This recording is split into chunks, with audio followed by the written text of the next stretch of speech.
சீமான் அவர்களுடைய கொள்கை என்ன அப்படின்னு பார்த்தீங்கன்னா தமிழ் தேசியம்.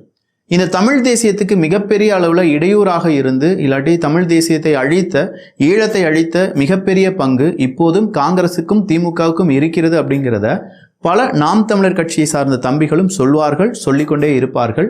ஒரு கட்டத்தில் சீமான் அவர்கள் திராவிடத்தை தான் எதிர்ப்போம், இப்போ வர்ற கட்சிகள்லாம் சின்ன சின்ன பூச்சிகள், அதெல்லாம் எங்களுடைய எதிரி கிடையாது, எங்களுடைய எதிரி திமுக தான் அப்படின்னு சொல்லிட்டு இருந்தாங்க. ஆனால் மனுஷன் நேராக முத்து அவர்கள் இறந்ததற்கு அந்த வீட்டுக்கு போகாமல் அவங்களுடைய தம்பி வீட்டுக்கு வந்து, ஸ்டாலின் அவர்களுடைய வீட்டுக்கு வந்து, அதுவும் ரொம்ப பெரிய அளவில் ரெக்கமெண்டேஷன், அதில் டைம்லாம் கேட்டு மறுபடியும் அவங்க 2 பேர், சாட்டை துரைமுருகன் அவர்கள், இன்னும் சில நபர்கள் ப்ளஸ் சீமான் அவர்கள் சந்திக்கிறார்கள்.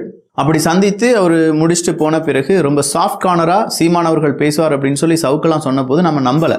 அப்படிலாம் பேச மாட்டார் சீமான் அவர்கள். அவர் கொள்கை உறுதியுடன் இருப்பார், கண்டிப்பாக திமுகவை அதே வீரியத்துடன் எதிர்ப்பார் அப்படின்னு சொல்லி நம்ம நினைச்சிட்டு இருந்தோம்.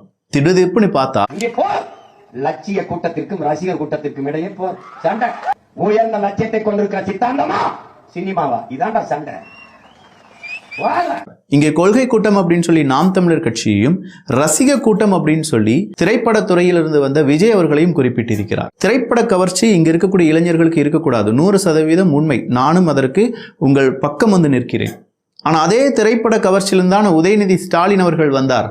அதே திரைப்பட கவர்ச்சி தானே பராசக்தியிலிருந்து கருணாநிதி அவர்கள் வசனம் எழுதி திரைப்பட கவர்ச்சி வழியாக தானே மக்களை பெரிய அளவில் எடுத்தாங்க. அதே திரைப்பட கவர்ச்சியில் தானே சீமான் அவர்கள் டைரக்டர் சீமான் அப்படின்னு சொல்லி அறியப்பட்டார். அந்த டைரக்டர் சீமான் அவர்களுக்கு சப்போர்ட் பண்ண பாரதி ராஜா அவர்களாக இருக்கட்டும், அமீர் அவர்களாக இருக்கட்டும், ஏன் ஈவன் சத்யராஜ், இவங்கெல்லாம் எங்கேருந்து வந்தவங்க? என்ன வானத்துலேருந்தா குதிச்சிங்க? டபார்னி திரைப்படத்துறையில தானே வந்தீங்க.